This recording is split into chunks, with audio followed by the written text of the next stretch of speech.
Assalamualaikum warahmatullahi wabarakatuh.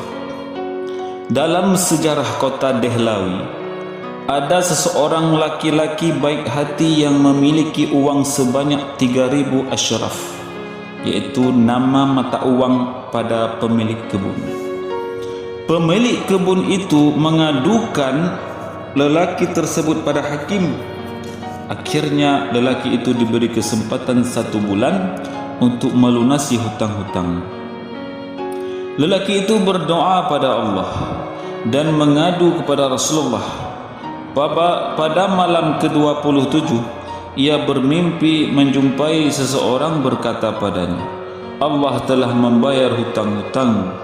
Temuilah seseorang menteri bernama Ibnu Isa dan katakanlah padanya, Rasulullah SAW menyuruhmu membayar hutangku sebesar 3.000 asyraf. Lelaki itu bangun dan bergembira, namun ia berfikir jika ia mengatakan hal itu pada sang menteri, ia pasti akan ditanya, apa bukti ucapan? Lalu apa yang bisa ia sampaikan sebagai bukti? Ia pun mengurungkan niatnya mendatangi sang menteri. Malam kedua ia kembali bermimpi tentang hal yang serupa.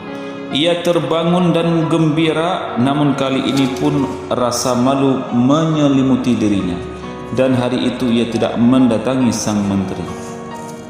Malam ketika ia kembali bermimpi melihat Rasulullah SAW, beliau menanyakan sebab urungnya laki-laki menemui sang menteri. Laki-laki itu berkata, aku perlu bukti atas kejadian ini.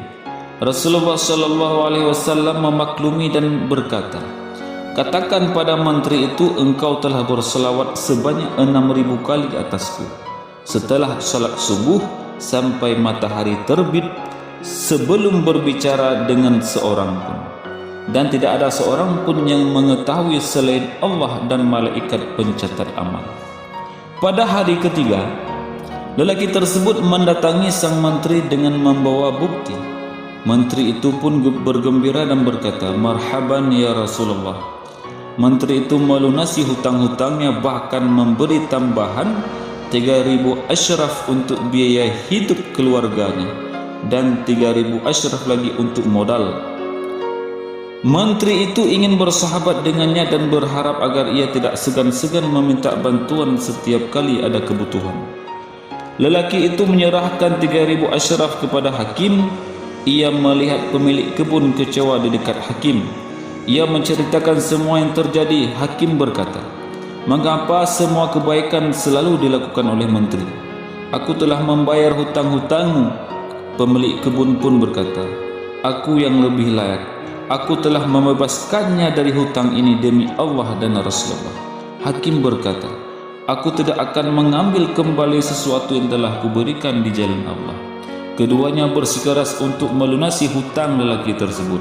Akhirnya laki-laki itu membawa seluruh uang itu dan ia keluarkan di jalan Allah sebagai tanda syukur kepadanya dan salawat atas Nabi SAW.